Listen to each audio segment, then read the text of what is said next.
शकुनी कौरवों के साथ दिए, तो कौरवों के साथ शकुनी मामा जी दिए। और आज आधुनिक समय में लोगों को क्या चाहिए?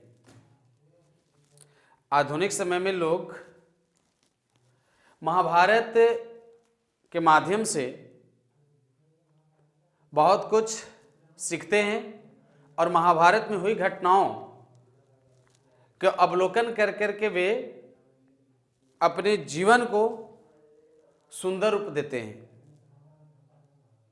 बताया गया है ना कि जुआ होता है, जिसे लोग कहते हैं कि जो लोग जुआ खेल रहा है, वो जुआ लोगों की एक लत होती है, जैसे नशा का लत लग जाता है।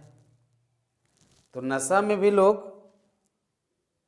सब कुछ खो देता है, तो उसी तरह से जुआ में भी लोग सब कुछ खो देते हैं। दांव तक जो भी वस्तु नजर आए उसे दांव पर लगा देते हैं। महाभारत में भी यही हाल हुई। लोग जुआ खेले और पत्नी तक हार गए, पत्नी को भी हार गए, दांव पर पत्नी को भी रख दिए। तो जुआ आखिर किस लिए खेला गया था? महाभारत में दुर्योधन और युधिष्ठिर के बीच जुआ खेला गया, तो क्यों खेला गया? इतना बड़ा धर्मराज होकर के और जुआ खेलते हैं। प्रश्न तो बनता है ना, प्रश्न बनता है कि जुआ क्यों खेले? धर्मराज युधिष्ठिर जी, आप जुआ क्यों खेले? न जुआ खेलते न द्रौपदी का चिरहरण का नौबत होती। आपका ही फर्ज बना है कि पुरुष होने के साथ साथ आप किसी पत्नी का पति हैं और आप पत्नी को दांव पर लगाते हैं, तो पत्नी को दांव पर लगाना कलयुग, आप कलयुग का रचयिता है। तो कलयुग का रचयिता उन्हीं को कहा गया है जो पत्नी को भी नहीं छोड़ पाते, जो पत्नी को भी दांव पर लगा देते हैं। अब सोचिए, इस संवाद से, इस प्रसंग से सिर्फ सुनने वाले और सुनाने वाले ही व्यक्ति अच्छे छवि वाले नहीं होते। जो आज के डेट में जो अपने परिवार के साथ सही से रह रहे हैं, वो भी अच्छे छवि वाले हैं। आखिर ऐसा महाभारत में क्यों हुआ? कौरवों के मामा शकुनी ने ऐसा क्यों किए कि दोनों के बीच जुआ खेला पड़ा और हस्तिनापुर के लिए कुरुक्षेत्र में महाभारत हुई और कौरवों के खानदान वंश सब के सब हो गए विध्वंस। ऐसा क्या था? तो सुनिए इस प्रसंग के माध्यम से कि हस्तिनापुर के राजा धृतराष्ट्र, हस्तिनापुर के राजा धृतराष्ट्र चूंकि अंधा थे, तो धृतराष्ट्र जब अंधा थे तो विवाह में तो समस्या होगी ना, विवाह में समस्या होगी। तो जबरदस्ती विवाह करवा दीजिए कहीं से। हुआ वही कि भीष्म पितामह धृतराष्ट्र की शादी के लिए, चूंकि वो अंधा थे धृतराष्ट्र, तो भीष्म पितामह शादी के लिए प्रस्ताव लेकर के गए किनके पास? शकुनी जी के बहन से शादी करवाने के लिए गांधारी नरेश जी के पास। अब गांधारी नरेश जी के पास भीष्म पितामह लेकर के पहुंचे हैं प्रस्ताव पत्र कि धृतराष्ट्र की शादी गांधारी से करना ही होगा। और चूंकि गांधारी कुमारी, राजकुमारी, वो तो सही नेत्र वाली थी ना, और लगे जबरदस्ती करने।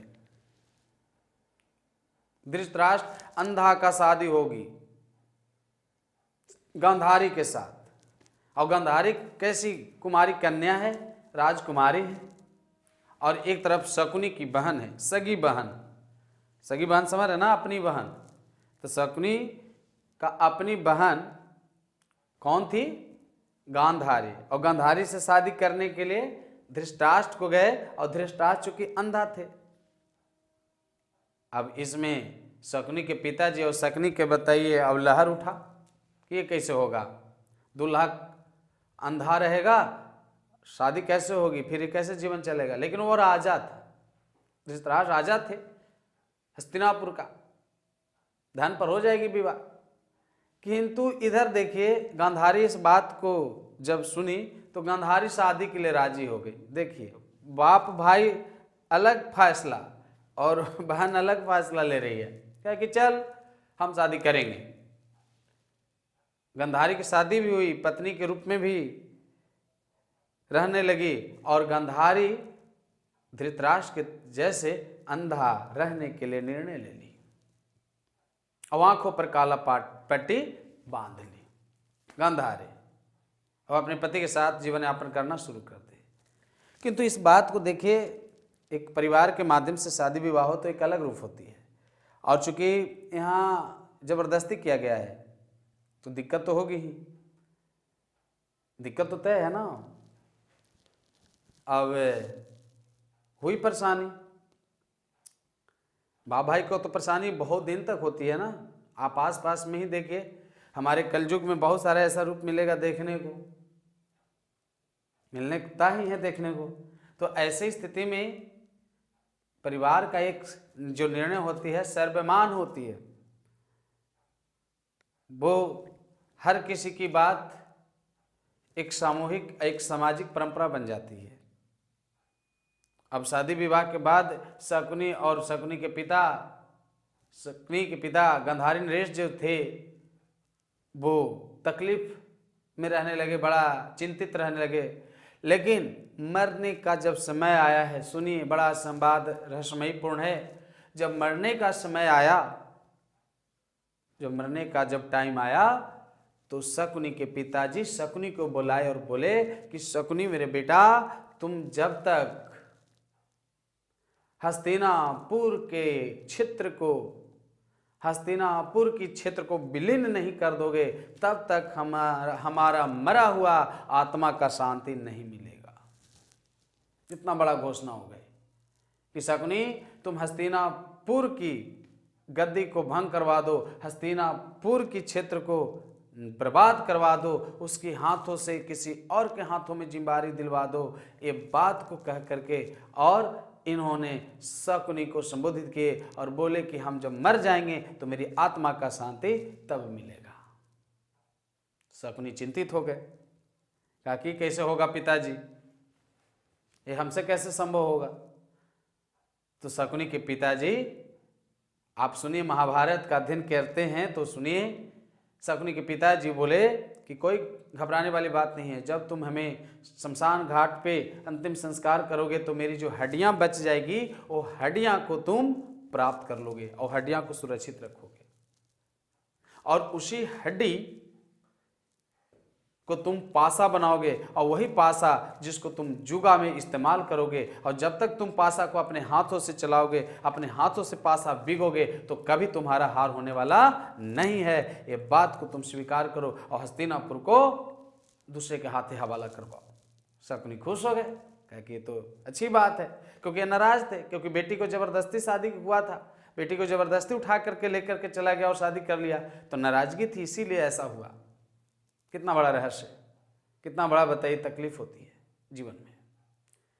अब उधर ये देखिए जीवन शकुनी अब किस तरह से जी रहे हैं, और इधर हुआ क्या संजोग था कि पांडवों के पिता पांडु जी थे, वो गुजर चुके थे। तो पांडवों का जो बड़ा भाई थे, और पांडवों में 5 भाई थे, तो सभी भाई धृतराष्ट्र को पिता की उपाधि दिए, और धृतराष्ट्र को पिता की जैसे जगह दे दिए, और उन्हें विचारों और उनके निर्णयों को हमेशा पालन करना शुरू कर दिया।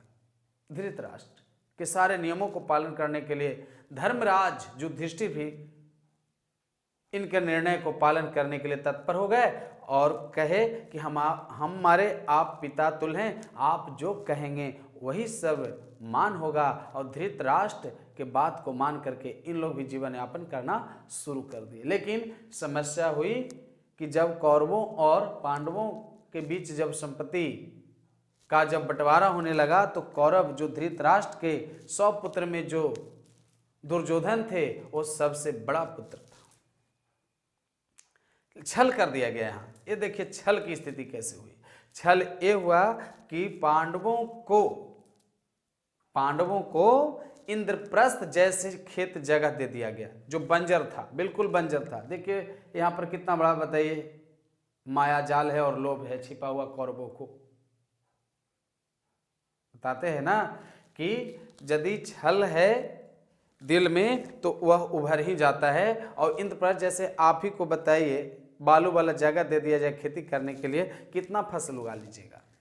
वही इंद्रप्रस्थ जगह को दे दिया गया। लेकिन जब पैर रखे, संजोग देखिए, जब पैर रखे उस क्षेत्र में पांडव लोग तो वो क्षेत्र भी ना उपजाऊ हो गया और काफी वो क्षेत्र में पैदावार और तत्पर होकर के इन्होंने काम करना शुरू किए और ज्यादा से ज्यादा क्षमता में इनकी पैदा शुरू हो गई। अब देखिए जो जमीन को ठुकराया गया वही जमीन पांडवों को मिला और वही पांडवों को जमीन मिला और वही जमीन उनके लिए सब कुछ हो गया। इसलिए भाग में जो भी आपको मिलता है उसे आप सहन कीजिए, क्योंकि विधि का जो विधान है होकर रहता है और ईश्वर को जो करना होता वही होता है। इसलिए था तो वह मरुभूमि, लेकिन इनके लिए बताइए वह बिल्कुल उपजाऊ क्षेत्र बन गया। किंतु कहानी और प्रसंग यही नहीं रुका है। जब ये धनी मनी हो गए तो कौरवों को फिर तकलीफ हुई कि अब तो उसको बंजर भूमि दिए तैयो हमसे कई गुना ज्यादा उन लोग बताइए खुश है। अब फिर तकलीफ हुआ, अब फिर परेशानी हुई। तब इन लोग ने निर्णय लिया, कौरवों ने, दुर्योधन ने,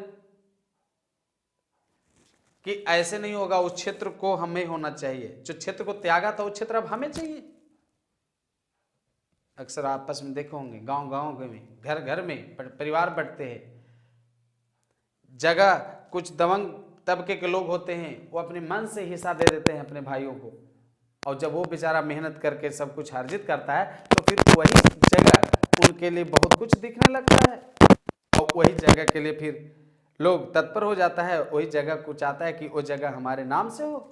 जिस जगह को आपने ठुकराया वही जगह आपके लिए काफी हो गया, वो पर्याप्त हो गया। वो हुआ तो उसके भाग से हुई, उसके कर्म से हुआ, लेकिन कौरवों को बर्दाश्त नहीं हुई।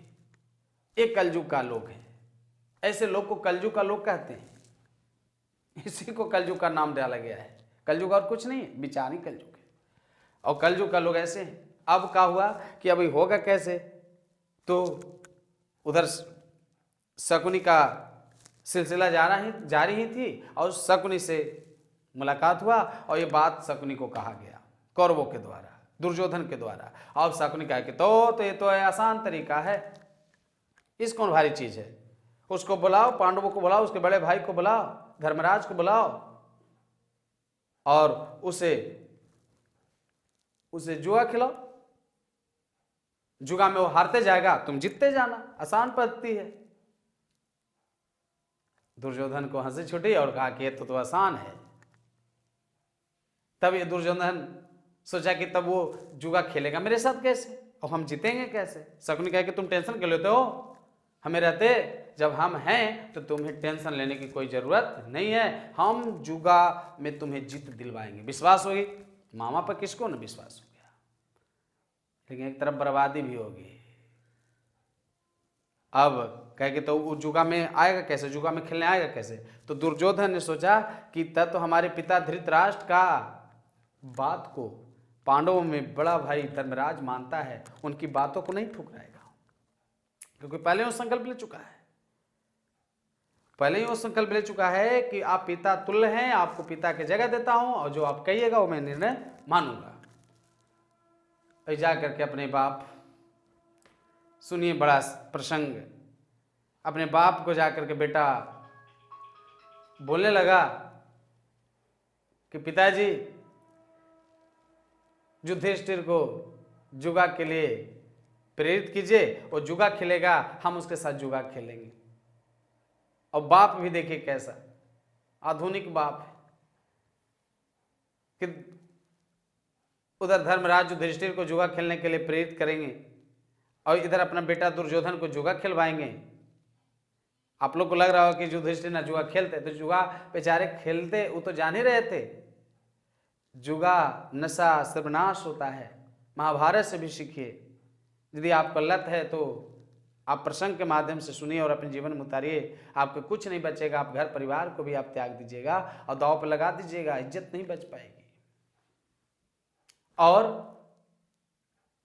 उधर युधिष्ठिर को बाप, इधर बताइए धृतराष्ट्र कैसे थे ना, जो दुर्योधन को कहने पर बताइए जुआ खिलवाते हैं, बेटा को जुआ खिलवा, बाहर वाह, ऐसी बताइए आधुनिक बाप जुआ खिलवाएंगे लोभ लालच में। कहा गया है कि वो अंधा तो थे ही, ऊपर से अंधा थे ही, लेकिन दिल से भी अंधे थे। जो बाप को ये भी नहीं दिखा कि हम क्या कर रहे हैं। गजब का हाल है, लोग ऐसे होते हैं। विनाश काले विपरीत बुद्धि, जब काल मनुष्य पर छाता है पहले विवेक खो जाता है। वही वाला हाल है कि अब विनाश आ गया है, विनाश होगा। जबरदस्ती खींच के शादी कीजिए, क्या होगा? अलग थोड़ी होगा, जो होना होगा वो हो ही जाएगा। अपनी शक्ति का प्रयोग कीजिएगा तो क्या होगी? हस्तिनापुर के राजा बन रहिएगा? नहीं, समय आ गया है आपको विनाश होने का। उधर युधिष्ठिर को आमंत्रित किया गया। युधिष्ठिर सर्व मान्य रूप में उसको मान लिया और कहा कि ठीक है जुआ खेलेंगे, लेकिन हम तो कभी खेलते नहीं हैं, तो हम कैसे खेलेंगे भाई? फिर उनके बात को कैसे ठुकराते, खेलने लगे। तो आपको पता होगा कि जुआ में वही पासा बिकता है जो खेलता है। लेकिन जब अर्जुन के बड़े भाई धर्मराज युधिष्ठिर के साथ जब जुआ खेलने लगा दुर्योधन, और पासा बिकने के लिए बताइए उधर शकुनी थे, क्योंकि उनके पिताजी का दी गई वचन था कि जब तक तुम पासा बिगोगे तब तक तुम्हें कोई हार नहीं होगी। और वो पासा बिकने लगे तो बताइए युधिष्ठिर कह कहते ये तो गलत है, जुआ में ऐसा थोड़े होता है, जो खेलता है वो पासा बिकता है। हाँ भैया तुम बिगो, ये फिर बीच में मामा कहाँ से आ जाते हैं जो बिक रहे हैं? तो दुर्योधन को तो पता था कि हमें जीत लेना है इंद्रप्रस्थ क्षेत्र को, जो उपजाऊ क्षेत्र है, और हम बिकेंगे तो हार जाएंगे, इसलिए मामा से बिगवा रहा था। तो जाके उधर धृतराष्ट्र को उसका दिया कि देखिए फिर से बदमाशी कर रहा है, हमारे साथ खेल रहा है, वो बदमाशी कर रहा है, वो सही से जुआ नहीं खेल रहा है। तो धृतराष्ट्र बुलाए और युधिष्ठिर को कहा कि बेटा तुम बड़े भाई हो और दुर्योधन छोटा भाई है, छोटे भाई को ऐसे नहीं करते, शांतिपूर्वक खेल खेलते हैं। युधिष्ठिर जी सोचे कि तो ठीक है, मान लिए। तो क्या वो बेचारे करते, उनको तो मानना ही तय था, क्योंकि आज्ञा का अवहेलना होती। और इधर इनका भीम, नकुल, सहदेव, अर्जुन भी कैसे इनको कहते कि भैया मत खेलिए, क्योंकि अपने बड़े भैया धर्मराज युधिष्ठिर को भगवान तुल्य मानते थे, भगवान के रूप में उन्हें पूजते थे। फिर इधर इनकी बात को कैसे इन लोग उठाते, इनको कैसे इन लोग मना करते, और उधर युधिष्ठिर धृतराष्ट्र को कैसे बताइए निर्णय को अवहेलना करते। तो सब तरह की तो बात थी कि इधर भाई बड़े भाई को नहीं कुछ कर रहे हैं, और उधर युधिष्ठिर धृतराष्ट्र को बातों को नहीं अवहेलना कर रहे हैं। तो यही कारण है कि जुआ में हार होती है। वचन का निर्वाह कर रहे हैं। अब ये दाव पर जब लगाए, दाव पर लगाने के बोला गया कि बोलो युधिष्ठिर तुम दाव पर पहले बार क्या लगाते हो? तो पहले बार युधिष्ठिर जो गले में करोड़ों का बताइए हार पहने हुए थे उसी को लगा दिए। बताइए सोचिए तो, लोगों का बताइए सेहत और लोगों का शरीर का चीज को दाव पर लगाया गया, और वो दाव जैसी दाव पर लगाए शकुनी बताइए पासा को बिगे, पासा दुर्योधन के पक्ष में आता है और वो माला को हार जाते हैं। फिर हंसते हुए दुर्योधन बोलता है कि युधिष्ठिर अगला बार लगाओ। तो युधिष्ठिर जुआ ऐसी चीज है श्रोता बंधु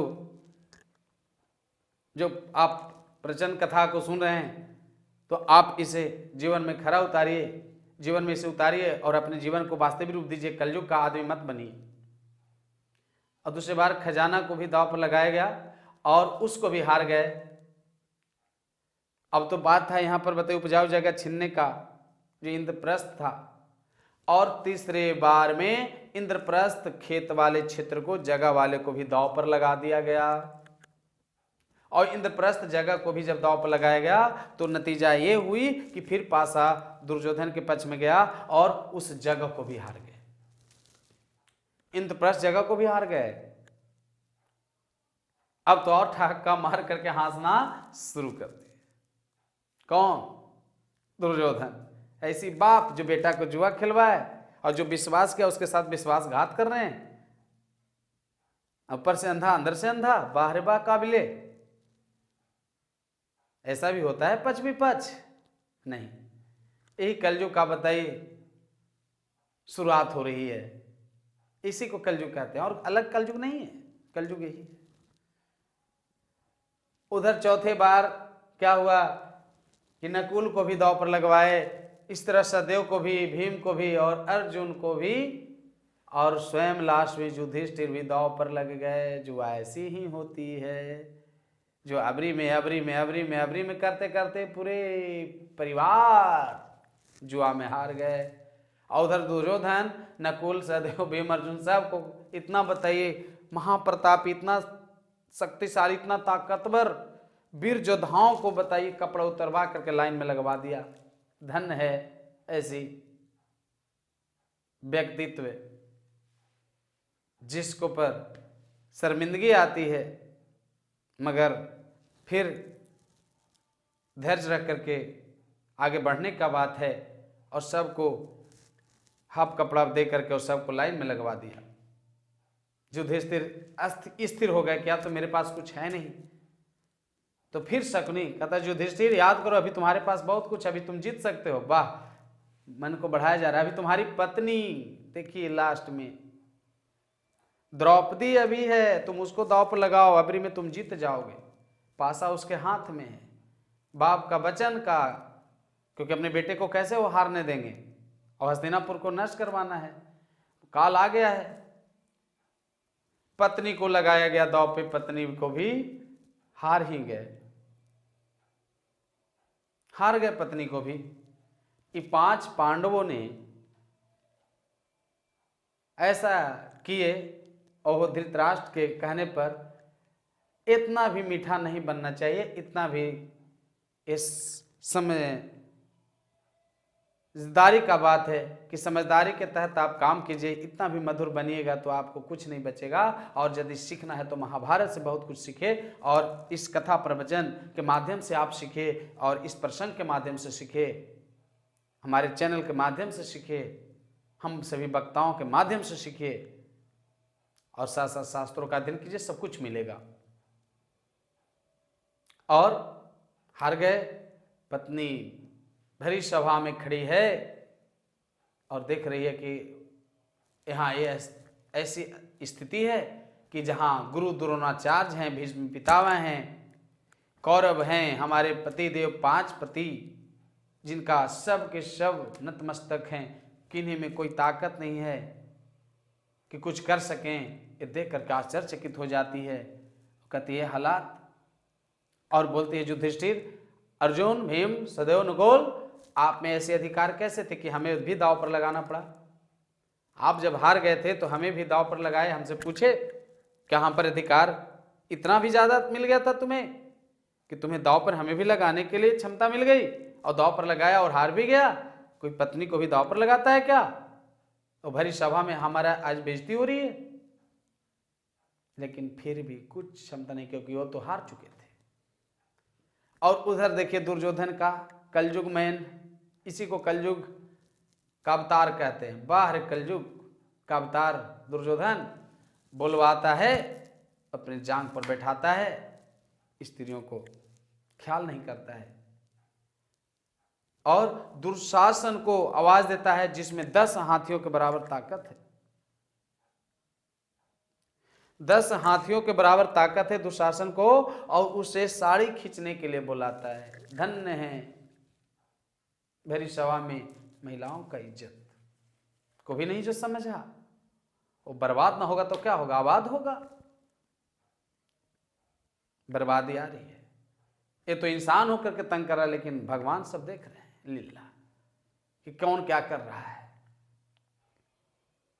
और वही कर्ण जिसका नाम है कर्ण, देखिए कर्ण की आवाज ऐसी नहीं, रथ का चक्का फंस गई थी दलदल में तो उसको मरना पड़ा, लेकिन दानवीर कर्ण जिसका नाम है सच में था, लेकिन समय पर उसका बुद्धि देखिए क्या बोलता है कि ये तो पहले से 5 पति का पत्नी है, अब तुम्हें छठा बन जाओ तो भी कोई दिक्कत नहीं है, ये तो वेश्या प्रवृत्ति हो चुकी है, इससे नंगा करके इज्जत उतार दो। कर्ण की स्थिति गजब का आवाज है। ये सब महा मुहिम साहब हैं, और जो कलयुग के रूप में अपनी भजन को उच्चारण कर रहे हैं। समझिए क्या होगी, ईश्वर कहीं दूर नहीं होते, सबके साथ होते हैं। एक महिला की इज्जत जा रही है और दुशासन लगा साड़ी खींचने, तो गुरु द्रोणाचार्य, भीष्म पितामह और 5 पांडव उस जगह पर उपस्थित, मगर किसी में कोई क्षमता नहीं। भीष्म पितामह को कहते कि ये भरी सभा में हमारी इज्जत, गुरु द्रोणाचार्य जी को आप तो जानते हैं, अब तो सबको गुरु हैं, जबकि परिस्थितियां आती है ना तो कोई बचाता नहीं है। परिस्थितियां आती है और परिस्थिति में जो खड़ा हो उसी को याद किया जाता है, क्योंकि ऐसे लोगों को कभी भूला नहीं जाता है जो परिस्थिति में साथ दे, जो परिस्थिति में लान के छोड़ दे, और परिस्थिति में जो साथ ना दे, ये तीनों को कभी भूलिए मत।